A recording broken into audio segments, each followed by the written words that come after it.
শুভ অষ্টমী। অষ্টমীর দুপুর মানেই কিন্তু খিচুড়ি। আজকে বানিয়েছিলাম তার জন্য ভুনা খিচুড়ি। ভুনা খিচুড়ি মুগ ডাল আর গোবিন্দভোগ চাল দিয়ে ভুনা খিচুড়িটা বানিয়েছিলাম। বেশ ঝরঝরে করেই বানিয়েছিলাম ভুনা খিচুড়িটা। খেতে অপূর্ব হয়েছিল।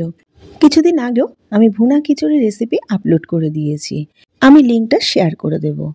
যদি প্রয়োজন হয় একবার চেক করে নিতে পারেন। প্রথমে দিয়ে দিলাম ভুনা খিচুড়ি, গোল গোল করে আলু ভাজা করেছিলাম সেটাও দিয়ে দিলাম বেশ কিছুটা পরিমাণ, বেসন আর চালের গুঁড়ো দিয়ে বেগুনি বানিয়েছিলাম সেটাও দিয়ে দিলাম, আর পাঁচ তরকারি বানিয়েছিলাম মূলো ভাড়ালি নারকেল দিয়ে সেটাও দিয়ে দিলাম বেশ কিছুটা পরিমাণে।